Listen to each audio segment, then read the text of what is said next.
Good morning. I call to order the Planning Commission meeting of February 28th, 2024 at 9 a.m. Oh, excuse me. 9 a.m. We are meeting in the San Mateo County Board chambers as well as remotely via Zoom. Please rise and join me in the Pledge of Allegiance.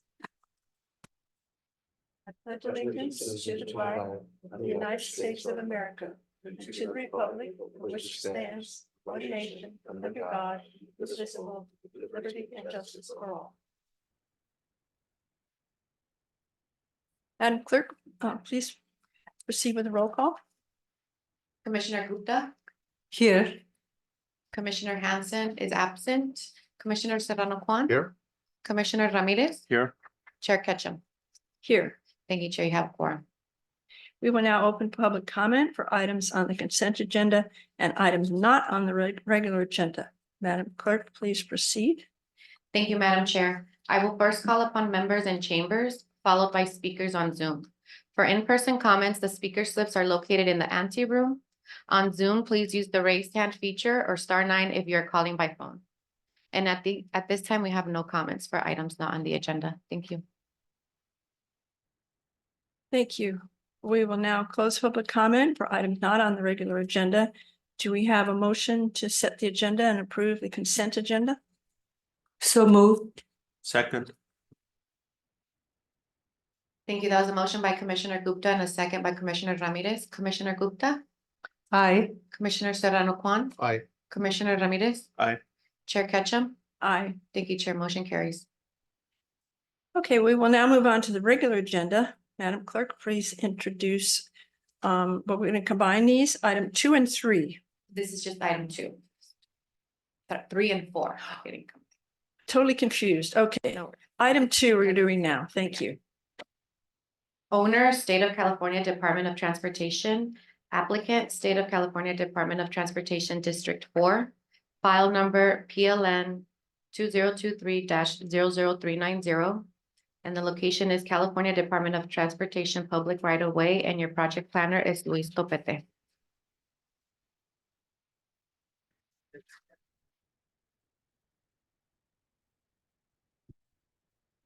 Good morning. So the California Department of Transportation is seeking a coastal development permit for their State Round 1 multi-asset roadway rehabilitation project in the unincorporated area of San Mateo County.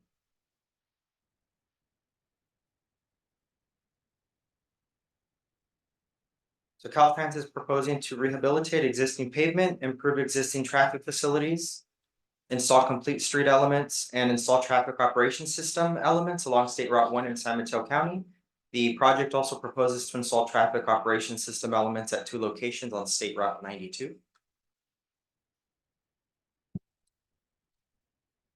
So here's a summary of the project elements, which includes rehabilitating pavement, replacing existing guardrails with Midwest guardrail systems, replacing existing non-standard or damaged crash cushions with new crash cushions that meet current Caltrans standards for design and safety, replacing non-standard signal poles, installing conduits and traffic operation system elements, and this includes intersection cameras, closed circuit television cameras, and traffic monitoring stations.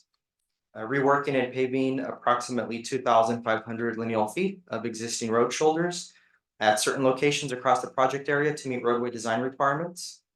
Replacing existing drainage inlets, culverts, and dikes, implementing complete street elements such as bicycle and pedestrian improvements, and relocating and replacing utility cabinets.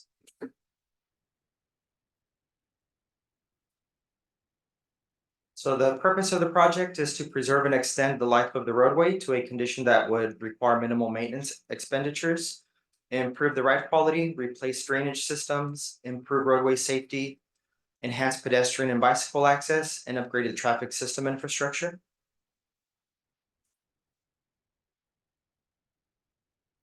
And here's a vicinity map showing the project area along Highway 1 from Marine Boulevard in Moss Beach to Wake Crest Road in the city of Half Moon Bay.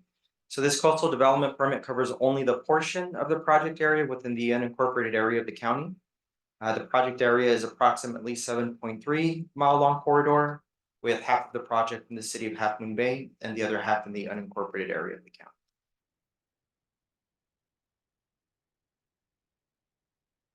And this map shows the project footprint indicated by the red line and will be used to display the different project elements that are being proposed. So the existing guardrails will be removed and replaced with standard Midwest guardrail systems at the location shown.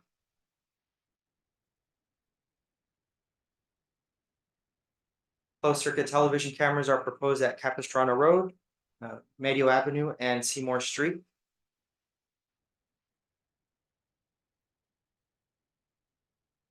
Fixed intersection cameras would be installed at the locations identified. 2 locations are on Highway 92.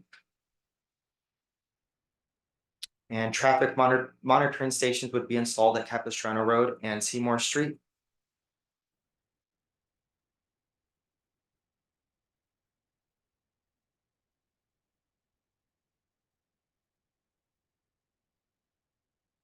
And also drainage infrastructure would be improved and replaced at the locations identified on this map.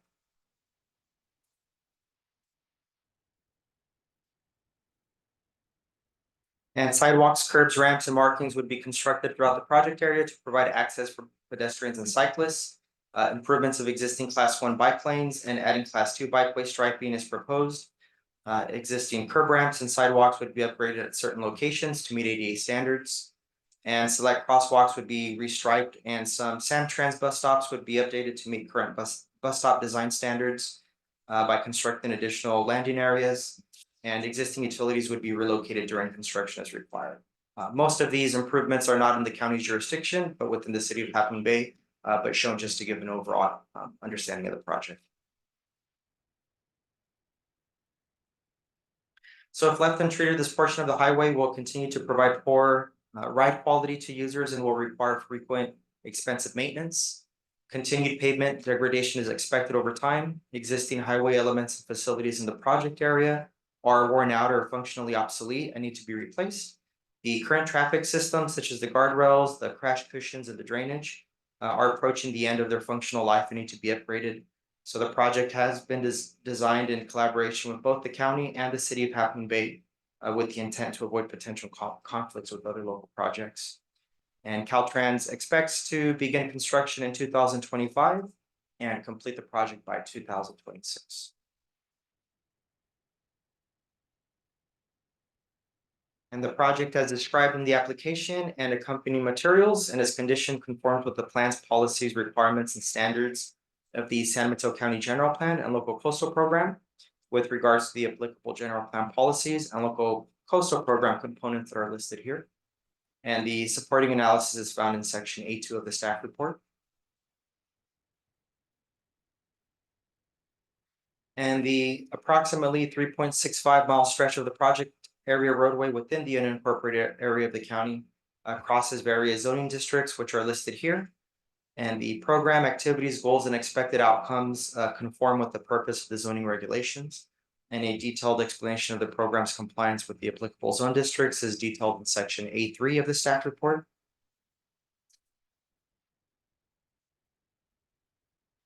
So Caltrans, as the CEQA lead agency, prepared an initial study and negative declaration, which was circulated for the public 30-day review period during July 8th and August 8th of 2022.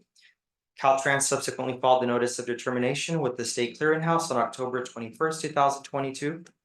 And as a responsible agency, the county was noticed during Caltrans CEQA review process. The county did provide a comment letter to which Caltrans provided a response, and a copy has been provided as attachment J to the staff report. And the potential environmental effects of the project identified in the negative declaration were reviewed and considered during the evaluation of this application. And staff recommends that the Planning Commission approve the coastal development permit, county file number PLN 2023-00390, by adopting the required findings and conditions of approval contained in attachment A.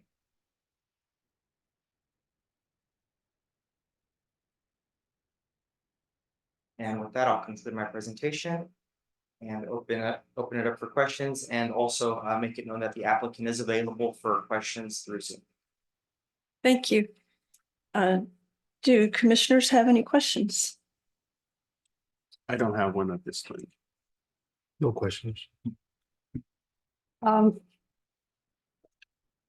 I think part of your presentation, you already answered some of my questions.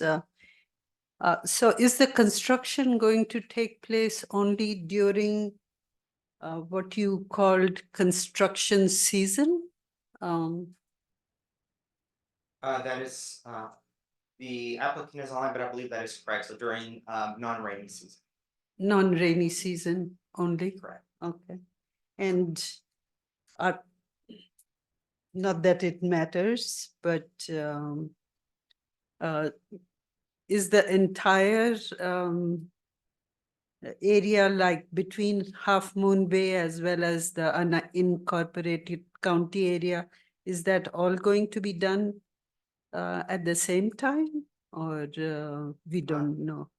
The applicant, I believe, can answer that. I don't know the sequence of how they intend to do the improvements, just that they would start in, the intent is to start in 2025 and complete by 2026. Okay. And the highway would still be usable while in between the two construction seasons. That is correct. Okay. That's all I have. Thank you. So I have some questions relating to bike lanes and parking. The bike lane symbol with person, is that going to just be in the surfer speech segment or throughout? This, I guess, is a question for Caltrans. Are they available? Yes, this is Kelly Ma. Just want to confirm you can hear me. Yes. Okay, great. I'm the project manager for Caltrans, and first of all, I want to thank San Mateo County Planning Commissioners as well as the public for reviewing the project, and also Louise for presenting this project from the San Mateo Planning team. And as you know, it's a 34 million multi-asset roadway rehab project, and it's a big maintenance investment on Highway 1. And I think your question is regarding if the bike will be the bike sign will include the bike along the full stretch. I do have my project development team on the line as well to answer any questions. I believe Sang Kim is on the line, if we can provide him access to talking.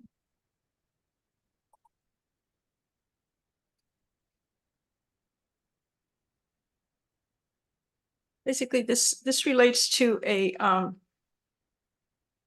question and answer facilitated by the planner that I had on this topic, and the reply came back with, there was a plan showing the surface speech, showed the painted on the bike lane of the figure with the bike, and then it also showed the location of a no parking bike lane sign, one sign. And so I guess I understood the drawing, but my question is, does this only apply to this area? Is there no other signage in the mid-coast, and is the lane, the figure on there? I mean, in other words, are people going to be parking in the bike lane or not? They should be deterred from parking in the bike lane. There should be a no parking sign, at least along the stretch from Capistrano to Coronado. And I know there's a section where we do route the bike lane to the parallel multimodal trail. There will definitely be signs to regulate the bikes into the multimodal trail at that point. Sang, did you want to add any more information for the remaining? Sure, this sure. I project? mean, we are adding the existing class 2 bike lane on the existing 8-foot shoulders, and then they will be striped with a 6-foot bike lane with the 2-foot buffers on both southbound and northbound Route 1. Only exception, one location is where we cannot widen the roadway. That's at the Arroyo DN Medio Creek. It's just north of Mirama Drive. Due to the limited space, I think a southbound bike lane width is reduced to 6 foot at the creek location, and northbound bike lane will be detoured to the multimodal trail between Mirama Drive and back to bike lane on the Route 1 at the Medio Avenue. And also, we will add the signs to regulate the bicyclists to use the trail on northbound side and coming back out at the Medio Avenue. No parking signs will be added at the at the Surfers Beach location on the northbound. That will deter the vehicles to parking on the shoulders. It will provide some corridor, open corridor to the bikers list use on the shoulders. So if there is no bike marking on the bike lane and there is no parking sign, does that mean it's legal to park in the bike lane? Or There will be bike markings. I mean, there will be bicycle marking with a person on the pavement markings on the class 2 bike lanes. throughout the project? Correct. Yes. Okay. But just the signage in that area, not throughout? Correct. Correct. Okay, if the gravel shoulder in whatever area is wide enough, is it legal to park on the outside of the class 2 bike lane on that shoulder? I mean, is it legal to cross and then park where there's surface to do that? I mean, to statute, is that legal? That I don't know about the legality of the parking at their locations, but you know there is no parking signs at the moment, but we are adding the no parking signs at the Surfers Beach on the northbound, so that they don't park it on the outside of the pavement area. And also the bikers, all the bike class 2 bike lane will be paved shorter. It's not on the dirt or gravel. I didn't understand that last piece. The bike lanes were shorter?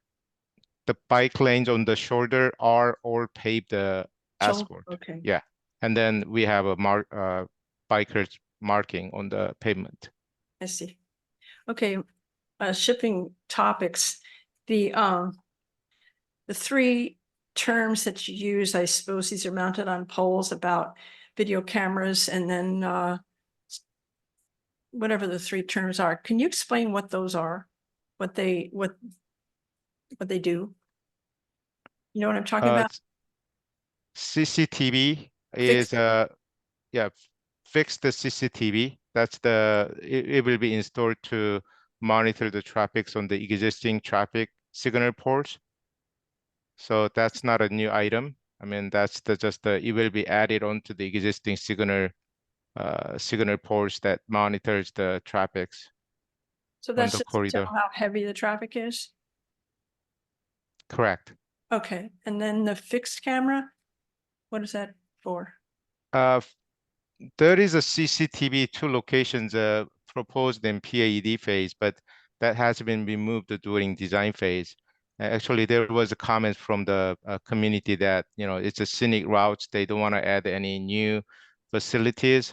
So we had Caltrans had internal meetings, and then that CCTV 2 locations were removed. Okay, that's all I have. No other questions? So now I'll open public comment on item 2. Madam Clerk, please proceed. Thank you, Madam Chair. I do see one virtual hand raised on Zoom. So I will call on Kathleen Slater Carter, followed by Dan Haggerty.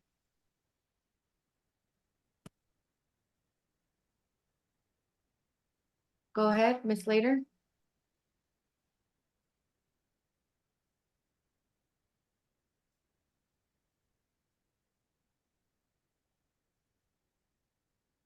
You should be able to unmute your microphone and begin speaking.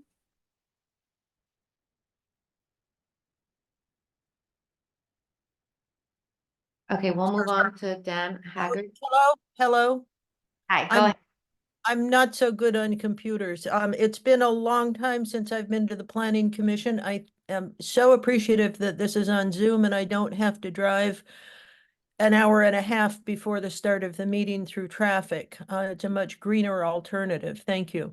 I am on the San Mateo County Harbor Commission, speaking as an individual. I'm also on Montero Water and Sanitary District, speaking as an individual. I'm also on the SAM Sewer Authority Big Board, speaking as an individual. I've lived on the coast for close to 50 years and watched Highway 1. I have questions. Is the parking for the Surfers Beach going to be reduced?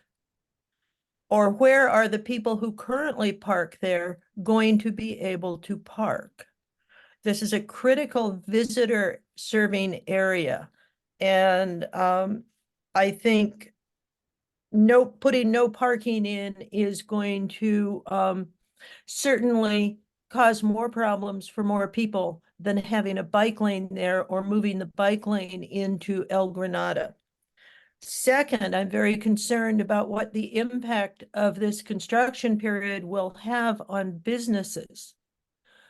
I'm assuming you're going to be putting your equipment maybe at the airport, but if not, where are you going to be putting your equipment, and how are you going to be accommodating the weekend business traffic and visitor traffic, which is bumper to bumper from about the north side of El Granada all the way down through Half Moon Bay.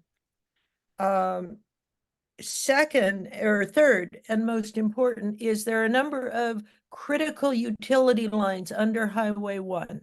Are you going to be working with the utility districts? I've inquired about with Montero Water and Sanitary, the Harbor District, and SAM, and apparently Caltrans has not bothered to have any meaningful discussions with the general managers there.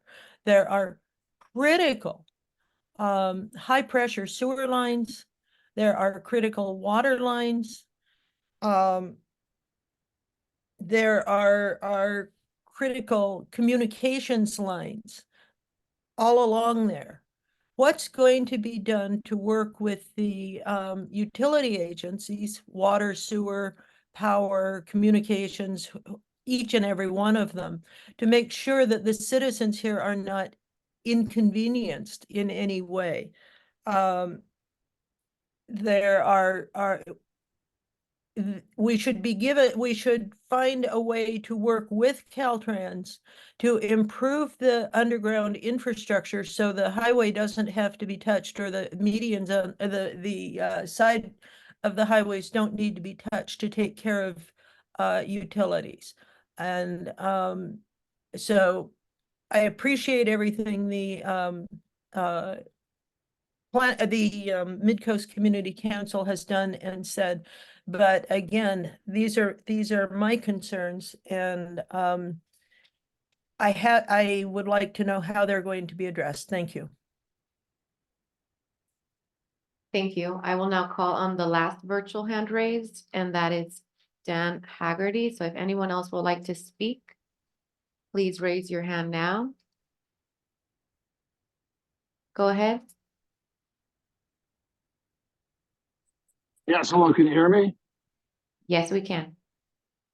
Yeah, hi, this is Dan Haggerty. I'm on the Mid-Coast Community Council, but I'm speaking for myself today. I feel strongly that this should not be, CDP should not be granted. I think this project needs more open workshops with the community so the community fully understands what's going on. I agree with last speaker in regards to major parking problems. There's a lot of things that are unknown, and the community is very much concerned. We just lost a whole bunch of parking with this Surfers Beach parking bathroom project. So everybody at the time said it's okay. Oh, well, people just park in the highway, which I don't think is acceptable. You have some people that should be allowed to park closer in a safe space. Hopefully in the future that can get fixed. That's a big problem there. Now you're talking about taking away more parking. Now, also, yeah, there's just so many things that the community has concerns with, and they're just unaware. You know, this was brought up a long time ago, but it was just inadequate information shared to the community. Since then, there's been a lot of changes. So the community needs to understand what's going on. I want to say something in regards to the Midwest guardrail system. I don't think this is a way. This is not appropriate for the coast side at all. There's evidence all over the coast side in plain view that this concept of vegetation control just does not work. It just does not work. In fact, it looks horrible, hideous. You've got cracks in the concrete. You've got super weeds growing through these cracks. Just, you know, it looks like an abandoned area. Totally unnatural. So that has to be relooked at. You know, concrete, construction sand is at a very scarce right now. It should be preserved for only when needed. You know, the answer here is to just provide, just once the guardrail is installed, just replace with a proper topsoil with maximum drainage, and, you know, try to blend in whatever is in the area as far as wildflowers or whatever vegetation that is appropriate.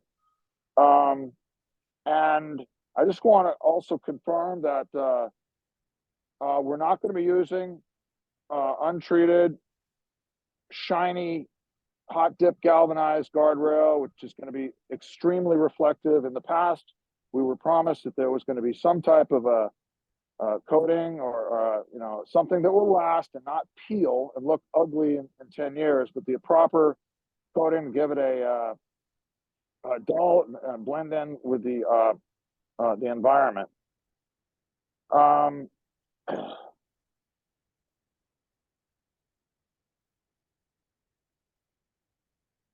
You know, some of these cameras I don't think are needed. It sounds to me like they're going to have all, you know, a whole bunch more of, you know, shiny steel poles, urbanizing the natural feel of the scenic Highway 1. You know, I just don't agree that all these extra cameras are needed. I think that there has to be another way to go around this, and if it's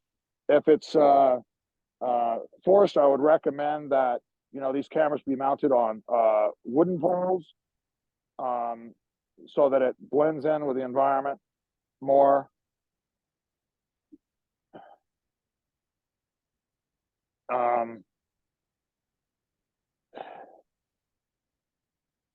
Yeah, that's all I have for now. I really think that the community needs to be have a chance to really, you know, 270 pages of this report. It's just hard. It's just extremely difficult for the community to kind of really digest what's going on. They deserve a chance to really ask questions, hard questions. Some good ones are asked today. That's my feeling. Thank you. Thank you. And Madam Chair, we have no further hands raised for this item. Okay, thank you. We'll now close public comment for item 2 and begin commission discussion on this item. Perhaps they can. Oh, right. Does staff any answers to some of the questions? I'm sorry. Excuse me. Yes, thanks, commissioners. I'll start, and if Caltrans has something to add, they can jump in.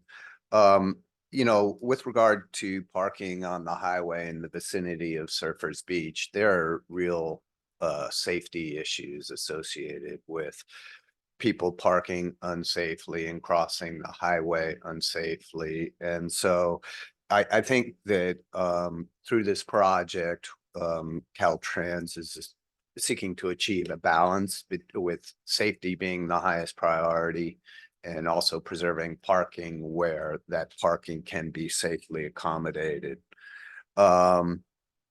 With respect to the impact on businesses related to how materials and vehicles will be stored, it's our expectation that Caltrans will need to have a staging plan that minimizes the impacts to the businesses and the users. I think, unfortunately, some of those impacts will be unavoidable, but they should be minimized through carefully developed staging plan.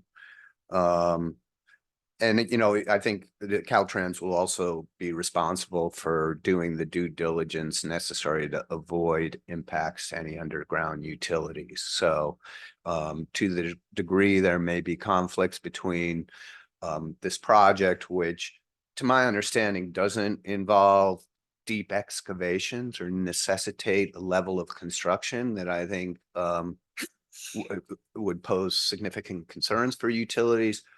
As I said earlier, Caltrans will need to do their due diligence to ensure that they will not disrupt any utilities. With regard to the community's opportunity to provide input, I can understand the concerns of the second speaker, but at the same time, those opportunities were provided. The fact that this is a pretty technical report, it's just a fact of what the project entails. Highway maintenance is a necessity, and the degree to which the public needs to get involved with necessary maintenance activities, I think is someone dependent on your perspective. In this case, I think a staff's position is adequate opportunities been provided.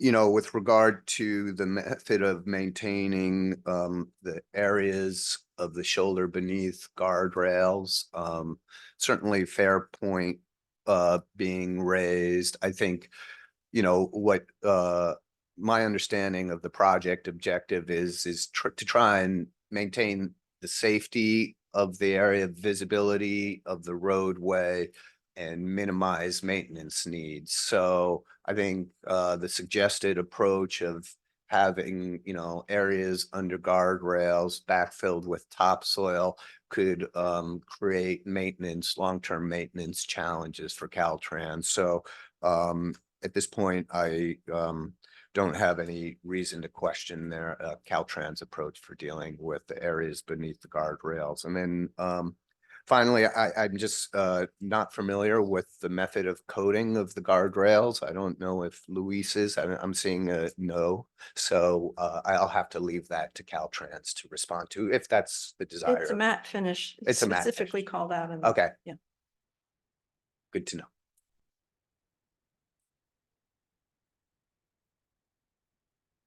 Is that it? That's all I have. Okay. If applicant wants to respond to any of those comments, any of the public comments? Ms. Ma? Anything to add? Yes, thank you. And I also do see Broden with his hands up. He's also from our environmental team, from our project development for this project. I just wanted to also, I want to thank Luis for that response. I wanted to emphasize safety. This project is a maintenance project, but it also adds the Class 2 bike lane. We do encourage multimodal, not just cars, but bicyclists, pedestrians within all of our projects in Caltrans, and safety as well for all transportation users. And regarding construction impacts, yes, the project is roughly 480 working days to construction seasons, as mentioned earlier. And we would also avoid, significant impacts to the community while in construction with our staging methods. And that is up to the contractor once we have them on board as well. Regarding community outreach, I believe we did extra community outreach, we believe, on this project. We had meetings with Midcoast Community Council, San Mateo County, City of Half Moon Bay, Coastal Commission, in September 2020, when before the draft environmental document was out. And we also responded to all the comments, public comments we received on the draft environmental document in our final environmental document. Regarding the guardrails, they will be replaced existing, and non-glare treatment is proposed. And also the cameras will be placed in the existing utility and signal poles, so they're less impactful than new poles. And Broden, did you have your hand up? Did you want to add anything? Yeah, I think you addressed it well. I was just going to mention that for the guardrails, there are only 2 locations that will have that vegetation control. One is at Main Street, and the other is north of Grandview Avenue, where the shoulder is narrow and there's no good maintenance access from behind the guardrail. So it's not safe to have workers going out there to do vegetation control. Thank you very much. Also, this is Song. Also, I want to mention at the Surfers Beach, we're not blocking any Surfers Beach existing parking lot, other than we putting the no parking sign there on the northbound side. So also all the pedestrians, they have access. They have to use the existing crosswalk at the Coronado Streets and SR1 intersection to make a safe crossing at the Highway 1. Regarding the utilities and storm systems, underground utilities and storm drainage and sewers, we know this project, main purpose of this project is meet and overlay the existing pavements. So it's about 0.35 foot of the section. So only work we are working with the utility companies are loading and raising their utility manholes and covers on the roadways.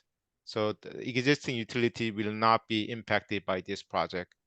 And also I want to add the vegetation control. Broden mentioned that only 2 locations will be adding a new vegetation control pad.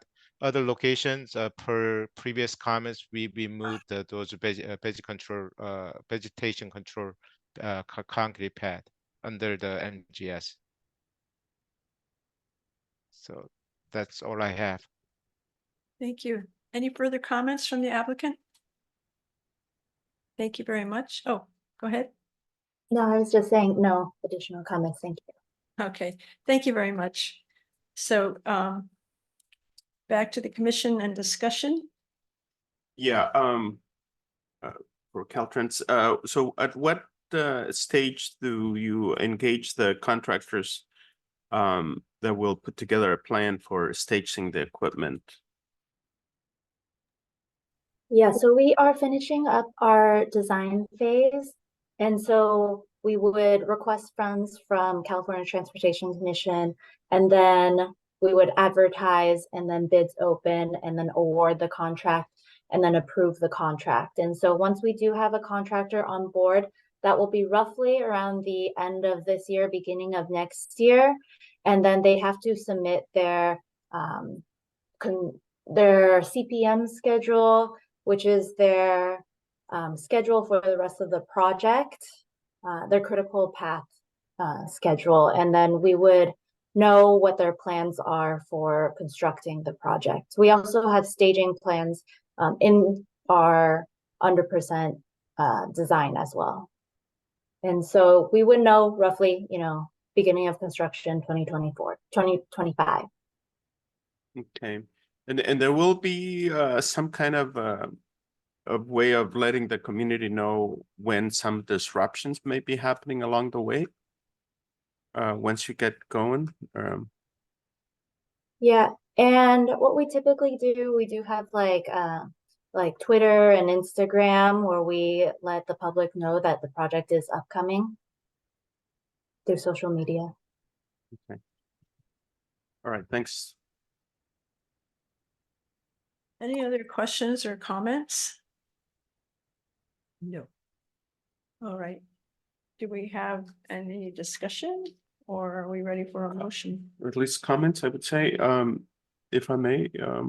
So it looks like, you know, this is a project that is a long time coming, and I'm looking at the chronology that goes far back. So, and it looks like it was well vetted to the community. And I would say that, you know, the reality is that only two people coming, the community coming on to say what they think about this project. I think it's a good indication that the community was well aware that this was coming. I'm sure that we heard what some of these comments were, and some of those things can be further addressed. So I think it's a good project, and it's a it's needed. It needs to be, I think, put forward so that the improvements can be done on that road. That's my take on it.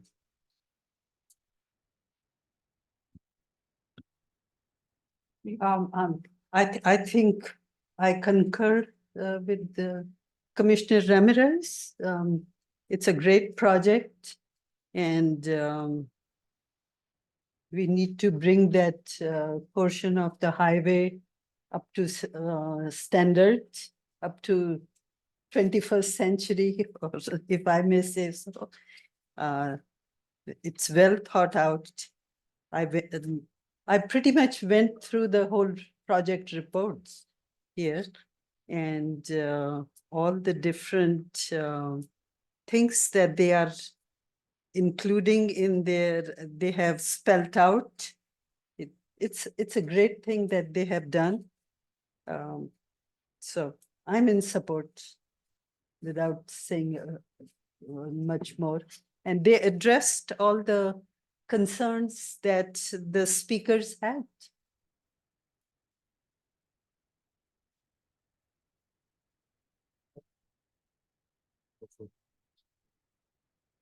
I support the project as well, and I think that obviously there will be inconveniences when this work is going on, but the general tone now on next door or whatever is, oh, the potholes, oh, this, when are you gonna fix the road? So it needs to be done.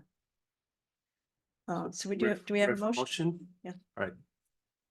I move that the Planning Commission approve the CDP for county file number PLN 2023-00390 by adopting the required findings and conditions of approval contained in attachment A. I second. Thank you. That was a motion by Commissioner Ramirez and a second by Commissioner Gupta. Commissioner Gupta, Aye. Commissioner Serrano Juan, Aye. Commissioner Ramirez, Aye. Chair Ketchum. Aye. Thank you, Chair. Motion carries. Thank you, everybody involved. We'll move on now to item 3 and 4. We're going to combine these with one presentation. Madam Clerk, please introduce the project and the planner. Item 3, owner applicant, San Mateo County, file number PLN 2023-00400, location Pescadero Creek Road, APN is the public right of way. Item 4, La Honda Pescadero Unified School District, applicant San Mateo County, file number PLN 2023-00146, location 350 Butano Cutoff and 1200 Pescadero Creek Road, and the APNs are 087-053-010 and 086-150-050, and your project planner is Mike Schaller. Good morning, Commissioners. We return today to you today for approval of the permits for the extension of the CSA 11 water pipelines to Pescadero High School. Excuse me, and the construction of the replacement county fire station number 59 on land adjacent to the high school.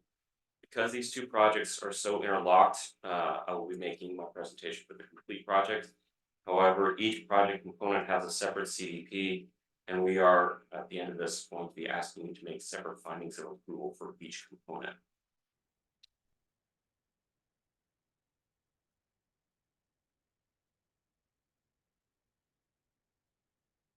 The last time this project was before you was in October of 2022.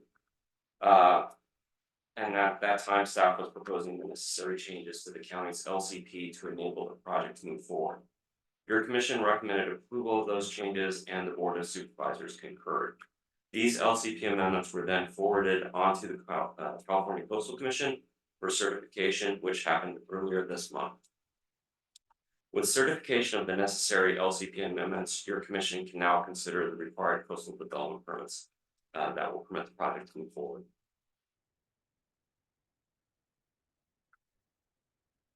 Let me briefly refamiliarize you with the project's two components.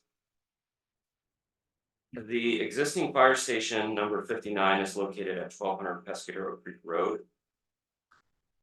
On the left side of the picture here.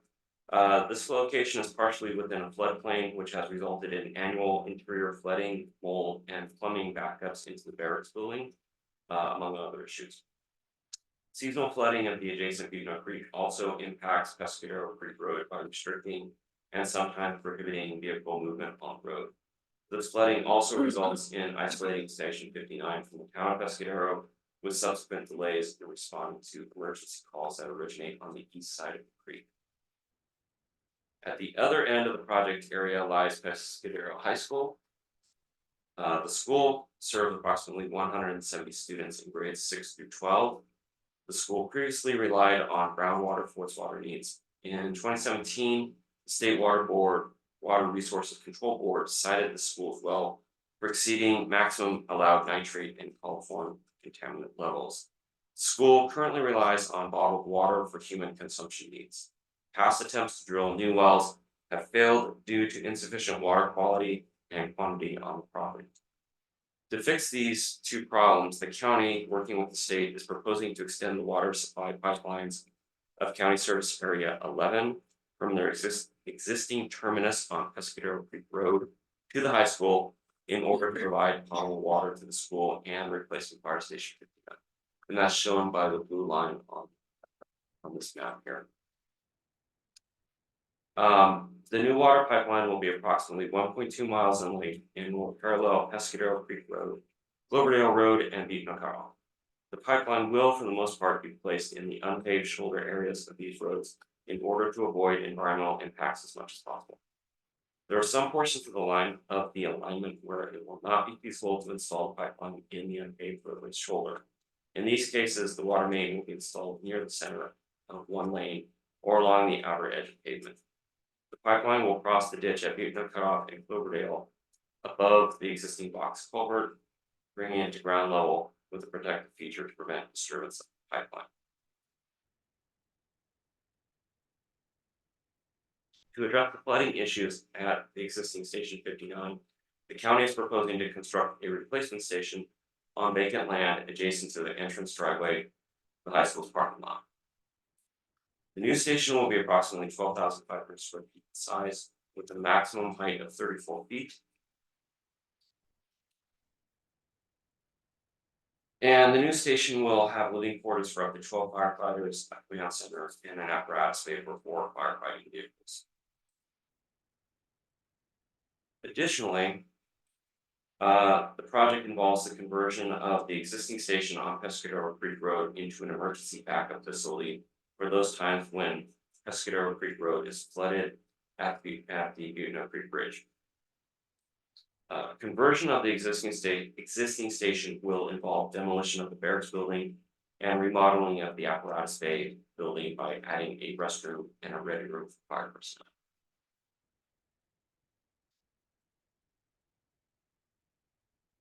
As discussed in your staff reports, there are sensitive habitat areas that could potentially support listed species adjacent to both pipeline alignment and the fire station site. However, no work will occur in these habitat areas. To prevent potential impacts to these species and habitat, mitigation measures were developed for the project's during the project's CEQA process. Those measures have been included as conditions of approval in attachment A of the respective staff reports. Other major policy issues discussed in your staff reports address the fire station's compliance with the visual resources policies of the LCP, The proposed site for the station is flat with no existing vegetation to help screen the proposed station. To mute the visual impacts of the new station, earth tones and natural materials will be utilized to help blend the structure into the surrounding viewscape, and landscaping will be utilized to help screen the building as much as possible. With regards to conditions of approval, before I finish my presentation, staff is requesting that condition of approval number 26, which is in your staff report for the fire station, that condition be eliminated.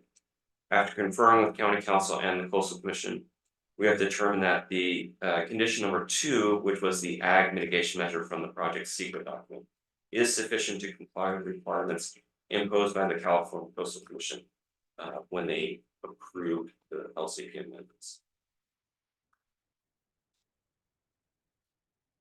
In closing, staff is recommending that the Planning Commission approve both projects, PLN 2023-400 and 146, by adopting the respective findings and conditions of approval contained in attachment A of each report. Are there any questions I can answer for the commission at this time? Questions for staff? Yeah, so you're proposing removing condition number 26? Yes, you- there is, for the fire station staff report, there is condition number 26, which is very specific about how we are going to address the ag mitigation requirement, which was a mitigation measure from the secret document, and it has essentially been incorporated as one of the new policies by the LCP amendments. We believe the existing wording of condition number 2, which is ag mitigation, is sufficient to comply with the Coastal Commission's requirements, and it doesn't lock us into a specific language. Yeah, I'd like to elaborate on that a little bit. So if you look at condition 26, it specifically calls out the approach that we are currently taking, which is working with the Peninsula Open Space Trust to secure an easement. That is, I have no reason to believe that that approach will not be successful, but until it's done, issues could arise. The requirement as established by our CEQA document and by the LCP amendment is that we provide sufficient mitigation either in the form of a purchase of a land or securing of an easement. It doesn't specify that we must do so by working through post. So as I said earlier, our current approach is working with posts, and I have no reason to believe that that won't be successful, but there's no reason that we need to require that particular type of approach through condition 26. What is important is that we condition the project to ensure that the LCP requirement for ag mitigation is addressed, and that's achieved through condition 2. Okay, all right, thanks. Thanks for the explanation. You're welcome.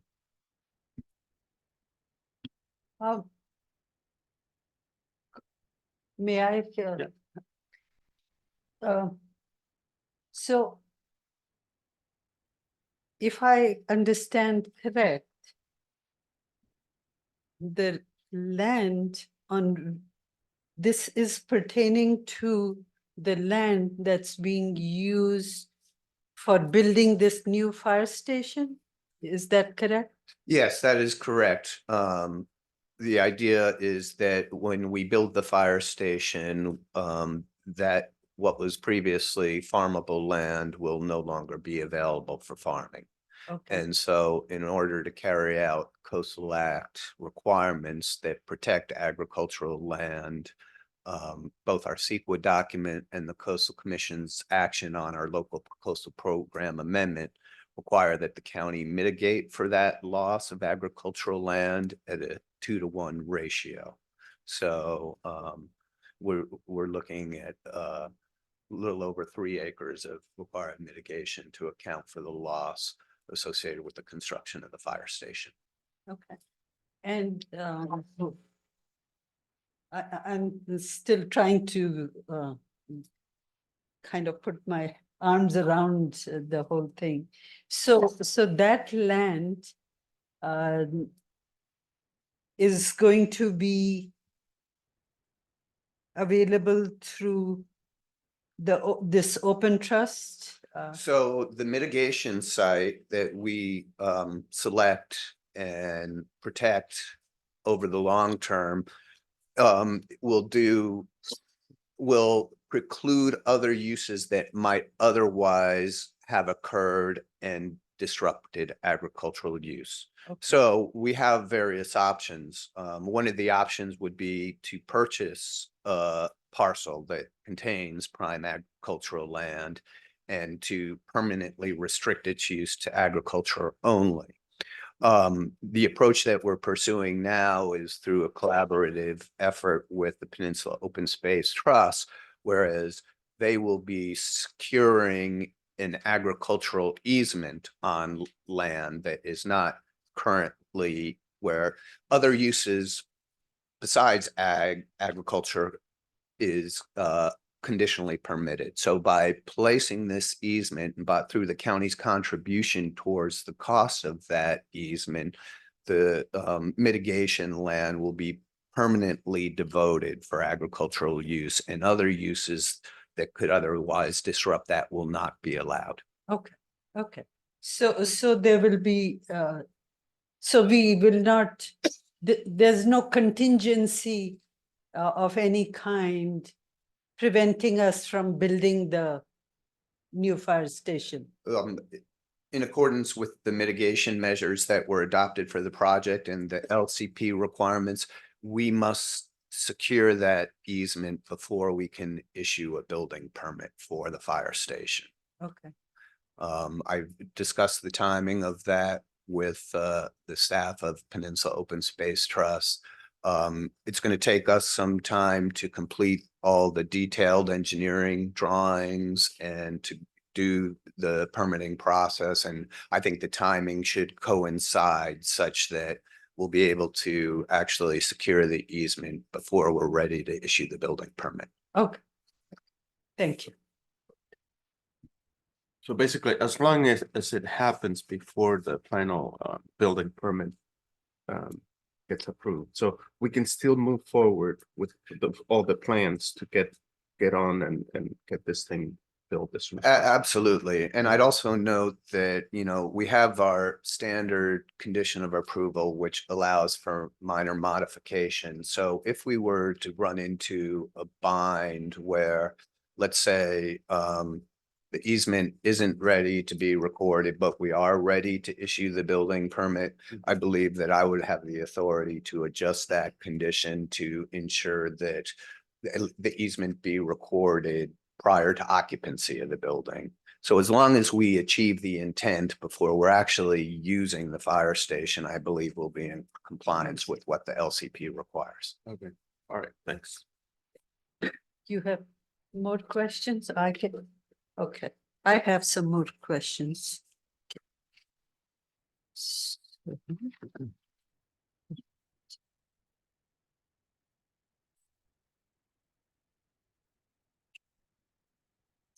I just need a moment since we have combined the two. So my questions are kind of, okay. So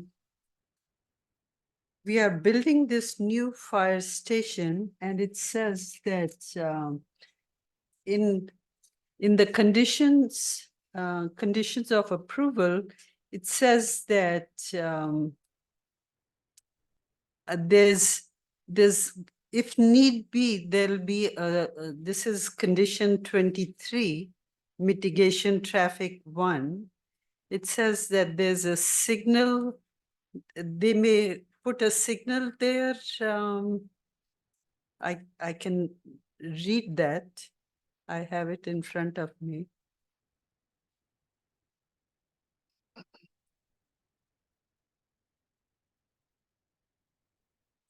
Sure.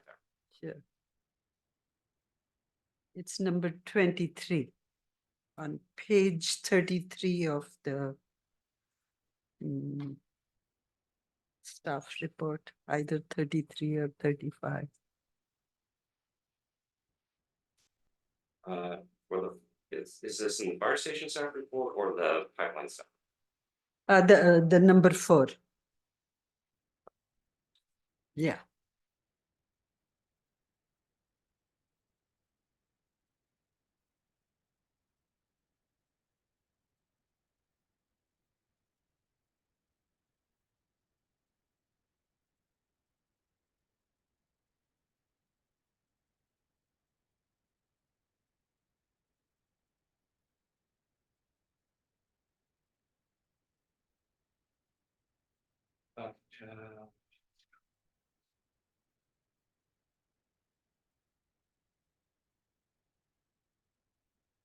Okay, yes, so, what, So it says here that that my question is that is this if there's a signal, by signal I understand the traffic signal, yes, correct? yes. So is this traffic signal only during the construction time? I believe it's the intent of the Department of Public Works that it would be, it's a permanent. Permanent traffic Yes. signal. But it would be, I would like to emphasize, it would be, the installation of that traffic signal would be a separate CDP action, because it's not part of this project description. So if it is determined by the Department of Public Works, that a traffic signal is necessary at that location, it will have to come back to you for consideration. I see. Okay. So that brings me to like from the drawing of the fire station, because we only see fire station, we don't see where the school is exactly. So my concern is the traffic when school is on, kids are going, parents are driving kids in and out, and fire station and fire engine driving in and out could happen anytime, but that school has certain requirement. So how does that traffic flow on that one parcel, one big parcel? Well, the fire station itself will have it has its own separate driveway access to Beaver Canal Road. Okay, It will not be sharing the driveway with the school's parking lot. with the school parking So lot. if it is determined that either for traffic count, for safety reasons, that a traffic light is necessary, it would be where the would most likely be where the driveway entrance for the fire station is located. Which but- is, But I don't believe the necessary analysis has been done by the Department of Public Works yet. To nail down whether that's going to be necessary or not. This is simply, I think they wanted to make sure that a condition was added so that it is on everybody's radar screen that this might be something Okay. down the road that needs to be looked at. okay. Okay. All right, so this is, yeah. Okay.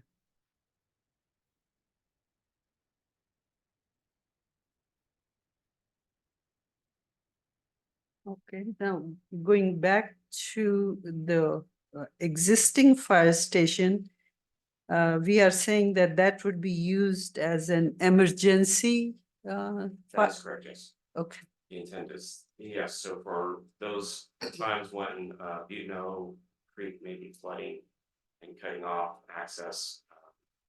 Again, this station 59 serves the entire southwest area.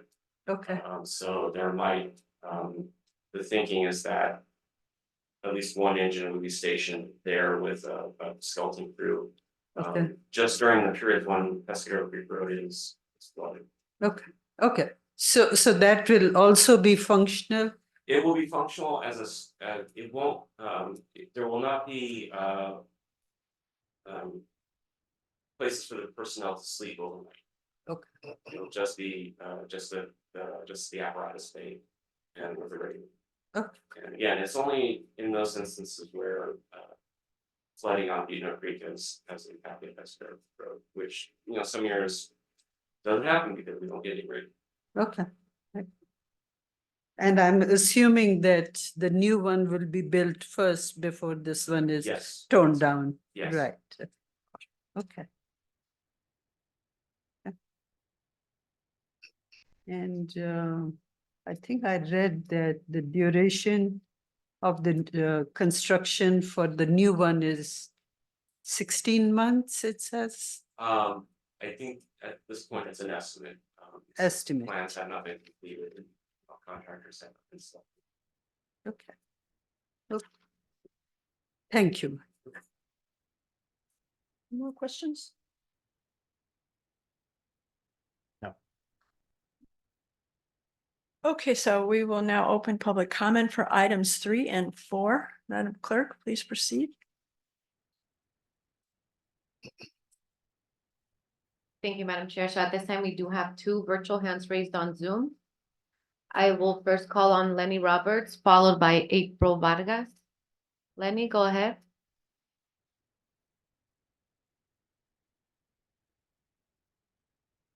Hold on. Good morning, commissioners. Can you hear me now? Good morning. Yes, we can. Okay, thank you. I'm Lenny Roberts. I'm speaking for Green Foothills. We have been involved historically in this issue over many years, recognizing the issues that are public safety for the fire station occupants, the firefighters, and the unsafe conditions that they've been living in, which includes mold in the building from repeated flooding. So, and we've also engaged with Supervisor Horsley when he was actively looking for an alternative site. So it's been many years in the coming. We're happy that we're at the final step at the county approval process. So I sent you a letter in support of both item number 3 and item number 4. And we just urge you to approve both of these interrelated permits, and we look forward to their construction. Thank you. Thank you. I will now call on April Vargas, followed by Dan Haggerty.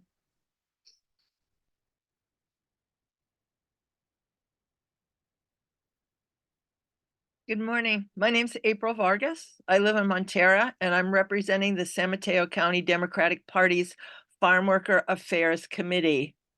We urge you to approve both items 3 and 4. The students and their families in Pescadero have had to live with sending their students to a high school and middle school with no safe, clean drinking water for literally decades now.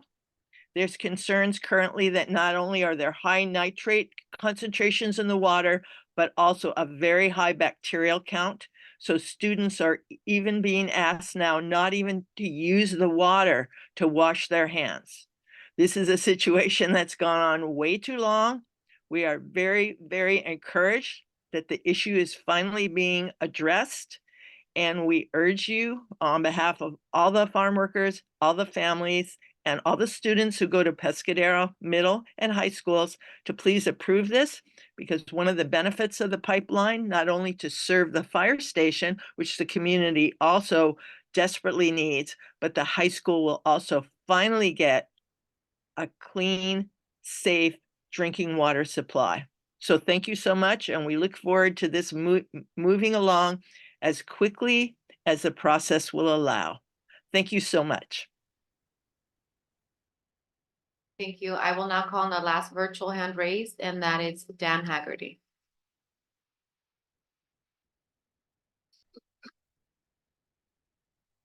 Yes, hello, can you hear me? Yes, go ahead. Yeah, so 2 things. Number 1, pipeline's great and everything, but it sounds like all this nitrate problems in the water is stemming from possible irresponsible fertilizer, excessive use, and other things. So I would encourage solve the problem at its source. Yes, of course, pipeline water, but don't just ignore the problem for the ecosystem to function best as possible. And secondly, the fire station. I'd like to hear just to know that every effort will be taken to comply with the Dark Sky International in every way possible, and that it's actually enforced and just to see that the sensitive area, environment, the wildlife, and the people driving on the road are minimally impacted. That's it. Thank you. Thank you, Mr. Haggerty. And with that, Madam Chair, we have no further hands raised for these items. Thank you. We will now close public comment for items 3 and 4. Did the director have anything to add? Not at this point, only if there's questions from the commissioners I can answer. Okay. Any further questions, the commissioners with the commission? If not, we're ready for a motion. Was this 2 separate motions or one big long motion? 2 separate motions, please. Okay. Let's start with item 3. I can make the motion. So can I read both and then vote on? I think we should take the votes after each motion, each project. Yeah. Each, okay. Okay. So I move that the Planning Commission approve the Coastal Development Permit, County File Number PLN 2023-00400 by adopting the required findings and conditions of approval contained in Attachment A of that project staff report. I guess I don't need to say the modified attachment A. I think it's good to recognize that condition 26 has been removed from the staff recommendation. And with condition 26 removed from the attachment A. Thank you. Second. Thank you. That was a motion by Commissioner Gupta and a second by Commissioner Ramirez. Commissioner Gupta, Aye. Commissioner Serrano Juan, Aye. Commissioner Ramirez. Aye. Chair Ketchum. Aye. Thank you, Chair. Motion carries. All right, then I'll do the second. Then I move that the Plan Commission approve the coastal development permit, resource management coastal zone permit, and the use permit as per county file number 2023-0146 by adopting the required findings and conditions of approval contained in attachment A.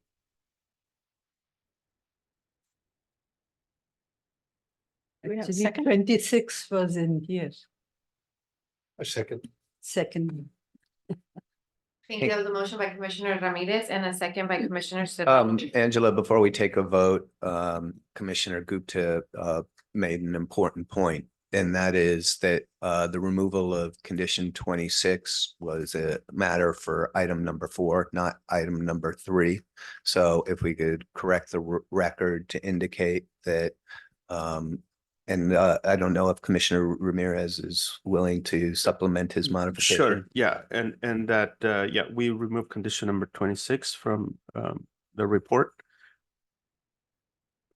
for this item. Go ahead. I think Commissioner Serrano was Yeah. second. That was a motion by Commissioner Ramirez and a second by Commissioner Serrano Juan.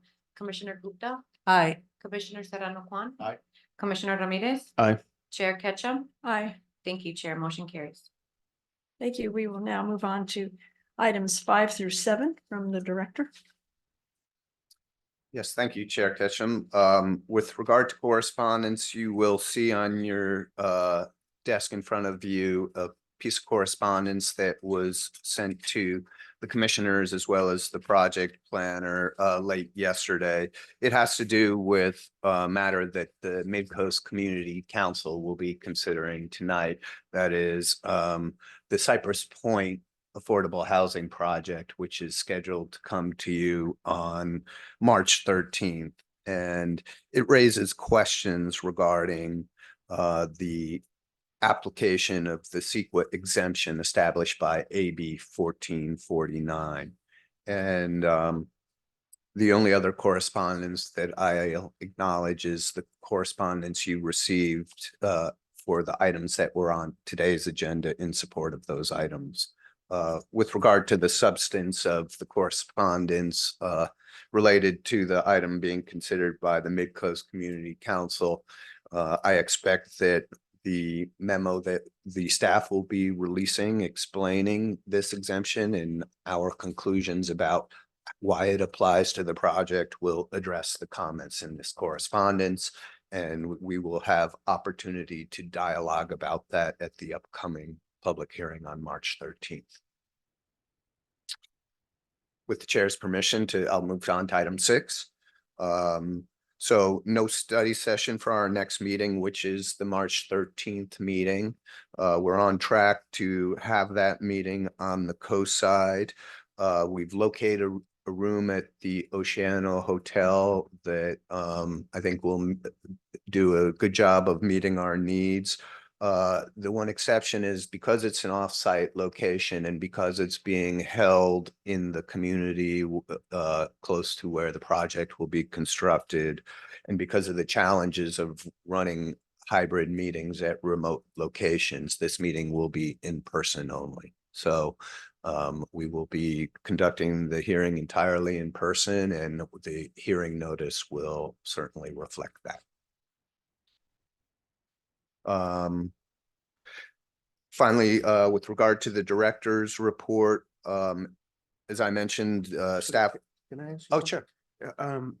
Will that be a regular time meeting or? The start time for the March 13th meeting will be 6 o'clock p.m. 6 o'clock. So that's the same time we started the hearing on the LCP amendment for the project when we heard that at the Half Moon Bay Library. We haven't specified an end time, but I think like we did at the library, if I recall correctly, we had a hard stop at 9 o'clock at the library, and I'd recommend that we stay within that time frame for everybody's health and wellness, and if necessary, have a subsequent hearing. Should we discuss public comment time limits at this point or not? I don't think that's necessary. I think Okay. that's something that you and I can dialogue about off the record. But I think normally when I chair, I mean, normally you look at, how many people you would have to figure out how many, to adjust the time. Yes, I think periods, it's at the discretion of the chair Right. to set the time frame, and to the degree you'd like to have input on that, we're welcome to. We'd be If happy to possible to provide. have a time on the agenda and not change it at the last minute. I Yes, mean, we as people will. prepare what they're I gonna- think the safest thing to do would be for the agenda to recognize that the time limits will be established by the chair based on the number of people in attendance. And that gives us maximum flexibility to adjust based on the actual attendance at the meeting, if that works. And we'll only have one item? Only on one the- item. That will be the only one. item. Cypress Point. Correct. Okay. So the memo from staff explaining the CEQA exemption is scheduled to be published on our website this Friday. And we will send you notice when that's become available. And we're aiming to publish the staff report no later than the following Thursday, which I believe is March 7th.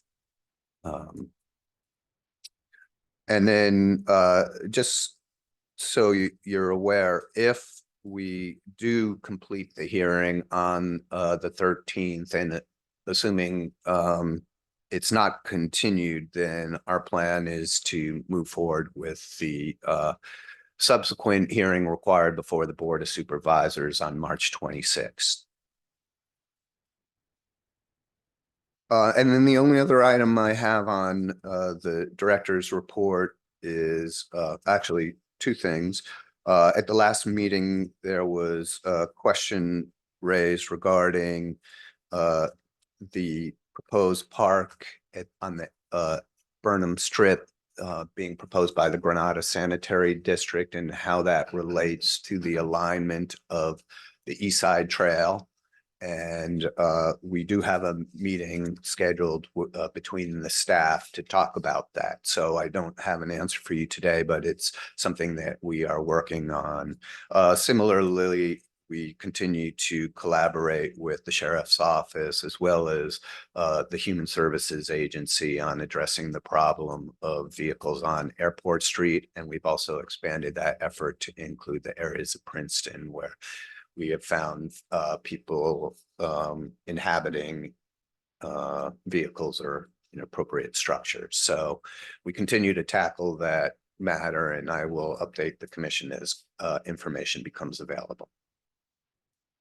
On that, I was looking up through my old folders. There's a county ordinance online about no sleeping in vehicles overnight. It looks like it's still in effect. Is that something that you shy away from, or is this, how is that considered? Yeah, I think this is a matter that we are, that's part of the discussion with the Sheriff's Office and the Human Services Agency. The benefit of working with the Human Services Agency is they've got a team dedicated towards trying to assist people who do not currently have a home, and so that before they're forced with citations and other penalties, that they're given an opportunity to find a more secure and an appropriate location to inhabit. So that's what we're working on now, but I think that the ordinance you're referencing remains available for use should these current efforts fail.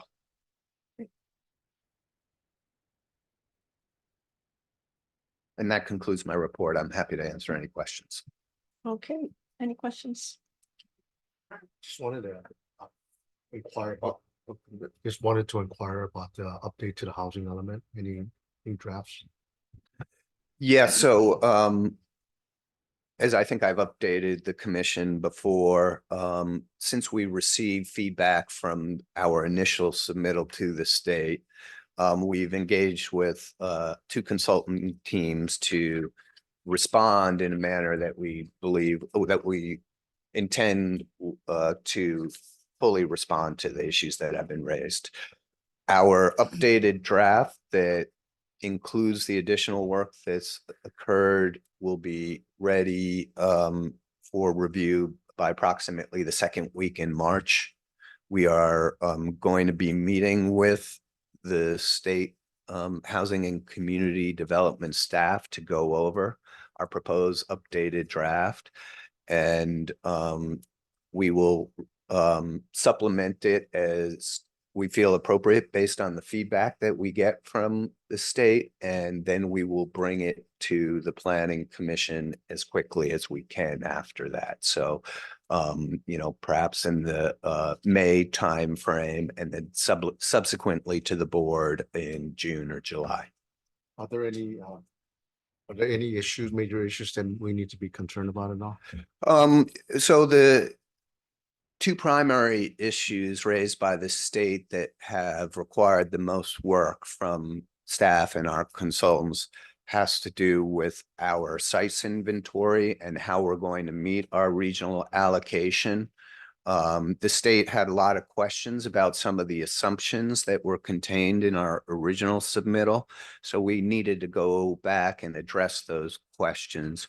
We have updated the sites inventory in a manner that we believe fully addresses our regional allocation, but we'll need the state to concur with that.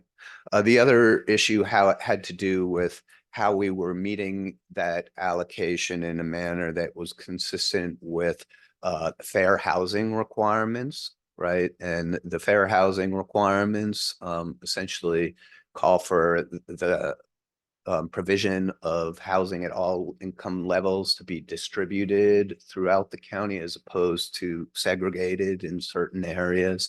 And so we have supplemented our fair housing analysis to respond to the comments of the state, and we are optimistic that we've done so successfully. So I think those are the big issues you'll need to keep your eye out, and that we are hoping the state will concur that we've done what we need to get it to the place it needs to be. Thank you, Steve. You're welcome.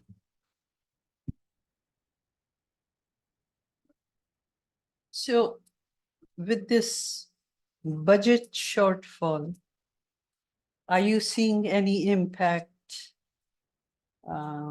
in your department or in any projects that will come through to the planning commission generally? Yes, with regard to impacts to our department, I think it's a little too early to say. It's certainly on the radar of our budget office and the county executive's office.